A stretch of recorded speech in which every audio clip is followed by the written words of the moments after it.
Hello viewers, আসসালামু আলাইকুম। কেমন আছেন সবাই? আশা করি ভালো আছেন। আপনাদের সামনে আজ আরেকটি গুরুত্বপূর্ণ বিষয় নিয়ে উপস্থিত হলাম। বিষয়টি হচ্ছে বৈষম্যমূলক জাতীয়করণ সমস্যার সমাধান জরুরি। চলুন এই বিষয়ে বিস্তারিত জেনে নেওয়া যাক।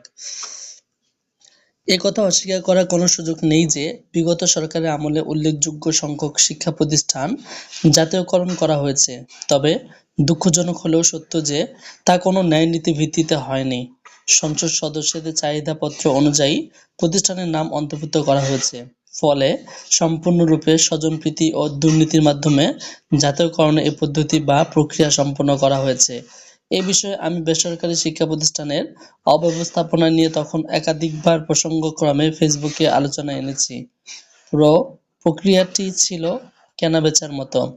ফলে চূড়ান্ত তালিকা প্রকাশিত বা গেজেট হওয়ার পূর্ব পর্যন্ত রাজনীতিক ও কতিপয় শিক্ষক নেতার মাধ্যমে গণহারে বিভিন্ন শিক্ষা প্রতিষ্ঠানের শিক্ষকদের নিকট থেকে অর্থ আদায় করা হয়েছে। তখন শিক্ষকেরা টাকা নিয়ে এমপির বাড়িতে দিনরাত দৌড়াদৌড়ি করেছে। বহু শিক্ষা প্রতিষ্ঠানের শিক্ষকেরা প্রতিষ্ঠানে অজমাকৃত ভবিষ্যৎ তহবিলে অর্থ উত্তোলন করে নেতাদের হাতে তুলে দিয়ে নিঃস্ব হয়েছেন। চূড়ান্ত তালিকা প্রকাশের পর দেখা গেল অনেকেরই মাথায় হাত।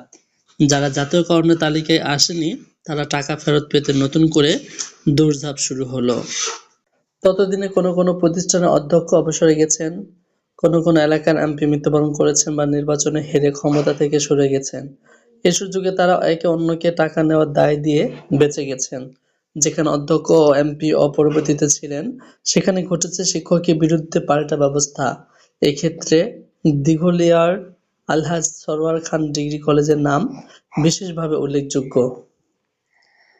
অনেক স্থানে এমপিরা পুরাতন ও স্বনামধন্য প্রতিষ্ঠানের নাম না দিয়ে নিজের নামে বা পরিবারের নামে করা নতুন প্রতিষ্ঠানটির পক্ষে ডিও দিয়ে তালিকাভুক্ত করেছেন, কিংবা অন্য কোনো স্বার্থ পুরাতন ও মূল প্রতিষ্ঠানটির নাম না দিয়ে অখ্যাত প্রতিষ্ঠানটির নাম দিয়েছেন।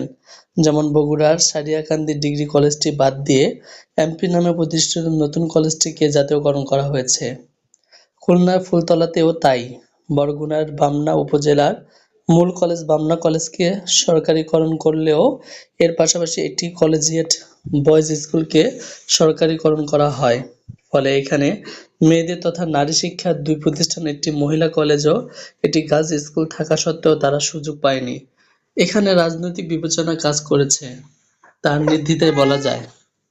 এরকম শত শত উদাহরণ আছে যা যৌক্তিকতার আলোকে তদন্ত করলে বেরিয়ে আসবে আসল রহস্য তথা দুর্নীতি, স্বজনপ্রীতি ও দলীয় বিবেচনা।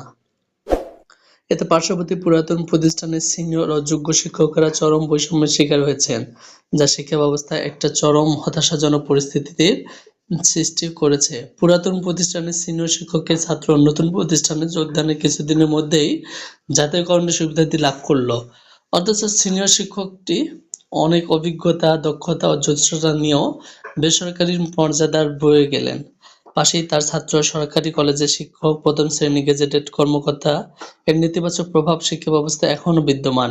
এজন্য বিগত সরকারের আমলে বেসরকারি শিক্ষকরা জাতীয়করণের দাবিতে একটি সফল আন্দোলন গড়ে তুললেও সরকার দলীয় একটি গ্রুপের সাথে আঁতাত করে আন্দোলনকারীদের সঙ্গে সরকার প্রতারণা করে মিথ্যা আশ্বাস দিয়ে শিক্ষকদেরকে ফিরিয়ে দিয়েছিল। পরবর্তীতে শিক্ষক নেতাদের বিরুদ্ধে শাস্তিমূলক ব্যবস্থাও নেওয়া হয়েছিল। জাতীয়করণে এই বৈষম্যের একটা সমাধান হওয়া বাঞ্ছনীয়। তবে ন্যায় বিচার থেকে যারা বঞ্চিত হয়েছেন তাদেরকে সুবিধা দেবার কমন কোনো ঘোষণা দিয়ে নয়। তেমন ঘোষণা এলে আবার ব্যবসার সৃষ্টি হবে।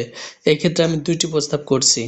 একটি, নির্দিষ্ট সময় দিয়ে, যেমন আগামী ১লা জুলাই থেকে এমপিভুক্ত সব শিক্ষা প্রতিষ্ঠান সরকারি করা হবে। এর মধ্যে বাছাই কাজ সম্পূর্ণ করতে না পারলেও এমপিও তালিকা অনুযায়ী স্বয়ংক্রিয়ভাবে সৃষ্টি করে অ্যাডহক নিয়োগ প্রদান করা হবে। শর্ত থাকবে, পরবর্তীতে বাছাইতে বড় ধরনের কোনো ত্রুটি ধরা পড়লে স্থায়ীকরণ হবে না। যেহেতু ১ জুলাই থেকে সকলকে একযোগে সরকারিকরণ করা হবে, তাই তদবিরের কোনো সুযোগ থাকবে না, কোনো দালালের আবির্ভাব হবে না। ২, আর্থিক কারণে যদি সকলকে একযোগে করা না যায়, সেক্ষেত্রে এমপি ও মুক্ত শিক্ষকদের মধ্যে যাদের চাকরি বয়স ১০ বছর পূর্ণ হয়েছে বা হবে, সেই দিন থেকে তিনি বা তারা সরকারিকরণের আওতায় অ্যাডহক ভিত্তিতে নিয়োগ লাভ করবেন। ইতিপূর্বে যাদের চাকরি বয়স ১০ বছর পূর্ণ হয়েছে তাদের 10 বছর পূর্তি থেকে তা কার্যকর হবে এবং তারা বকেয়া পাবে। এতে পরবর্তীতে পর্যায়ক্রমে সবাই একদিন সরকারিকরণের সুবিধা পাবেন।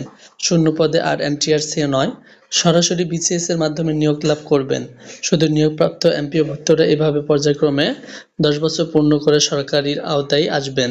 এভাবে জাতীয়করণের সৃষ্ট যে বৈষম্য দূর করে সব শিক্ষককে একই মর্যাদায় আনা সম্ভব এবং বৈষম্যহীন শিক্ষা ব্যবস্থার জন্য আনা অপরিহার্য। হ্যালো ভিউয়ার্স, আপনারা যদি আমাদের চ্যানেল নতুন হয়ে থাকেন, চ্যানেলটি সাবস্ক্রাইব করে পাশে বেল আইকনটি বাজিয়ে দিন।